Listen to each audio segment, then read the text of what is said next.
This is about the lecture-free day that universities organized on the 15th of November, although some schools had it for different days. But do you feel like this lecture-free day has been able to send that message to the federal government? Well, I think it's a decision and is a protest in the right direction, in the sense that there's a way you talk to somebody that doesn't hear. Understand? You whistle. If you know that whistle does not go, you demonstrate. If you know that what it does, you protest. You do some few things to attract the attention. And I think it's high time that the world now knows that it is not the university workers' own is too much. Is that some people somewhere are not sensitive to the plight of the general populace, and as a result, and it's putting so many things back. And this cannot be going on. This cannot be going on, and something must be done in earnest. Okay, you know, some people blame Chris Ngige for all this that is going on. Do you also share in putting the blame on the stable, or do you feel like this is something that should be addressed holistically and not just addressed to just one particular person? Yes, in my own point of view, I don't think Chris Ngige should just be issued the direct blame, because he's a conciliator in this matter, and the issue should be addressed holistically, in the sense that the problem starts from somewhere. It's not only one person that created those issues, and the issue started. I think we need not to cut the grass on the head. We should come from the roots, and that's the only way we can achieve a lasting peace, so that things will be going normally in the university system, and our education to that in the general we have a meaning and we have a stay.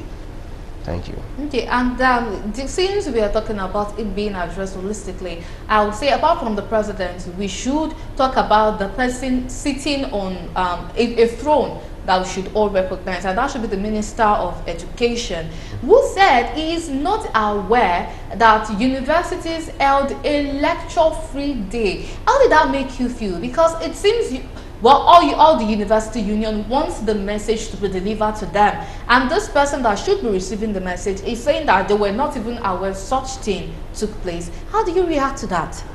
Well, this is very shocking, in the sense that I don't know what the federal government is aware of. Number one, the presidency is not aware that the strike is on after 3 months. That now come to the consciousness of the presidency in this country, that they now are aware that there is a strike. More so, you are not aware that you are punishing people. So people are being punished. You said you don't want to victimize. We are victimized already. We are being harassed, and things are not going on, and the economy is not even doing well. Understand? How do you want them to survive? Most of the teachers, especially if you look at the condition in Lagos, most of us are living very far, and the cost of transportation, not to talk about cost of living, not to cost of accommodation, and everything that puts us together to ensure that we deliver a quality service to people, are all on the high side. Yes, what are we asking about? We are asking of a legitimate right. And yes, let me just tell you that it is not only HASU that is on this. We have 4 university-based unions. To the extension, in some schools they have more than 4, but the major ones are ASU, SANU, NASU, NAT. In other universities they have more than that. But also including KONUA. Well, yes, including KONUA. What I'm saying is that it is not only ASU. SANU is there, NASU is there, NAT is there. The resultant effect of dishonoring a collective bargaining agreement is what we are on. Is our strike, our actions legitimate? Yes, because it has followed all due process. And once that is done, it is now a act of insensitivity, wickedness, and evil attempts to now make people to feel pain. So it's like you are actually eating our legs, matching our legs, trampling upon our legs with a very high shoe or like a stud, and blood is coming out and you want us to be smiling. It's not just possible. We are not suffering and smiling. We have gone past that. We did all this for about 4 months to 8 months ASU to put in our agitation. The whole world knows about this. Okay, let us come back so that there will be peace, so that they will have opportunity to do the needful. Now you resort to court, you did this, you do that, yet our money, our salaries still remain unpaid. Now look at, you don't want to, you say no work no pay. That is, the work we have not done, you don't want to pay it, abi? Now what about the life, the destiny of the children that are going to take those courses, those activities? Does it mean that we should neglect that 4 to 8 months or a year, and we should start afresh? Then that is the university, the backlog of university should close, and students even in final year, year 4, year 5 should start and collect JAMB and do university entrance examination again. Mind you, we cannot accommodate what we cannot be able to do, and that is just it. So that means the principle of no work no pay can fly. But now, since the resumption, we have been working extra and extra hard. We have doubled all our efforts. In fact, some of us are dropping to the hospital per day just to make sure that we be able to meet up the backlog. But as we are doing this, because of the sensitivity we have to the public, because of the cry of the children, the students, because of their parents, because of our patriotism to our dear nation, we all suffered.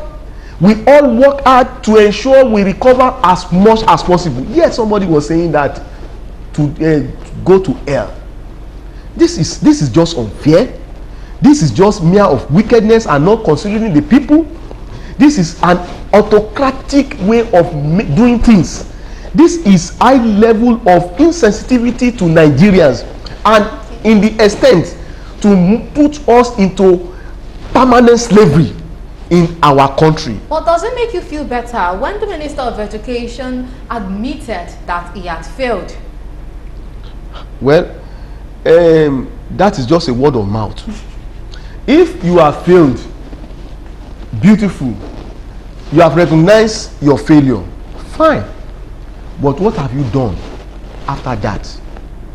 It's as good as retreat and go back to the drawing table and right your wrong, put your wrong right again, and everything will be on. Nobody is asking for what is not unavoidable.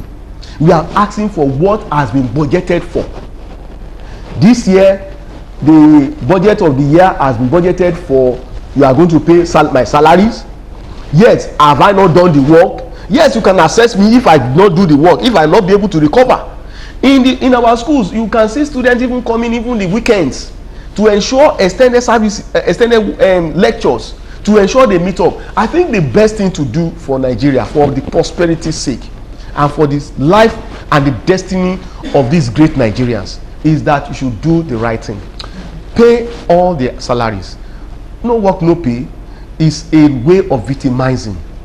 It's a way of actually putting us about 1,000 years back. Understand? Nobody does those things nowadays. We are more civilized. Now Nigeria is not should be going back. We should be going front. Understand? This is pay their salary, sit down with our people, ensure that those agreements that you said you can reach it, meet it up. Understand? Those ones you say you cannot, let the negotiation be going on. Don't be found not doing anything. There is pressure on campus. There is so much pressure on campus that people were saying, why do we even come? Note, in SANU, with all the promises, with all the feelings we have, our people were, okay, we resumed. The salary for that month was not paid. We were paid the salary about, our salary doesn't drop in the end of the month now. It will be 30 something or 34th. Now we have in new calendar in this federal government, we have 31, 32, 33, 34, 35, 36 of the months. After everybody will start.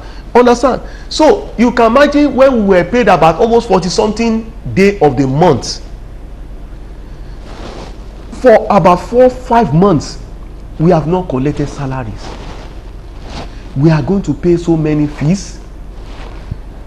We are going to pay transports. At worst, we are going to buy fuel into our cars. For those of us that few of us that God blessed to have one small, I better pass my neighbor car. We are able to have that. So if the pressure was on us, even in the union leaders, the pressure was on us. Some story will tell you, you have negotiated our salaries, you have negotiated this, we are going to negotiate this. To the extent that even it was what in ASU that they even give them amputated salaries. I don't know. They now casualize every one of us. It's unfair. I'm telling you, it's absolutely unfair. Now, going forward, the lecture-free day, we don't want to know if the federal government has felt the impact. I know that Labour Congress too is saying that they will go on strike if the federal government does not listen to what the Varsity Union is saying. And after all this, if still the federal government is still not paying attention to the demands, so does it mean that another strike is imminent? Well, I think you have actually reasoned along with us, and this is the reason of the general public. The federal government can never know whether there is a free working day, free lecture. They will never know, because they don't feel the pulse of the people. So for somebody that does not feel or insensitive to your plight, how are you expecting that person to know? More so, if you can actually assist a camel to the river at a particular time in life, you cannot even force the camel to drink from that river. It's just unfortunate that the federal government is toiling about with the life of Nigerians. I'm talking about the life of Nigerians now because it has a contagious effect. One, we are talking about the lecturers. You don't know that the lecturers have effect on the students. The students have effect on the family. The family is a little set of a society. So the society is involved. Then the education we have now is half-baked education. Nobody, no job, no anything. Even those people that are even educated, they don't even get a well-paid job. Understand? You can imagine somebody is being paid, a graduate being paid 30,000 naira, even if they can even get that job. Understand? You are talking about killing Nigeria. So it's a way of I don't know of this the current government policy on education, which is zero. There's no policy on education. It's clear that they don't have any concern about the education. But we are saying that our people usually say this adage that the sun that is there is still enough to dry the clothes. I feel that the federal government should retreat and find a perfect solution. Number one, the first set is very simple. There is a budget for it. Pay the salaries of the workers. Let there be peace. Let them be happy. Let them be able to do their job effectively. Pay their salaries. Let them be able to feel a little relief of the harshness of the economy. When the president said that for funding education that they might have to look into other sources, not coming from like the pool of the budget now, but look for additional means to fund education. Do you feel that is justified? Well, is not justified in the sense that at the beginning you have a allocation for the education already. So it's not as if you just wake up and you don't know what you are doing. It's just a way of telling you that probably there is a problem somewhere. That is, the federal government doesn't even know what they are doing, and that's just it. It cannot be hard. It cannot be hard. It's an hearsay to hear that you were saying you want to look for a way of funding education when education is even a key role, when education in Nigeria is underfunded.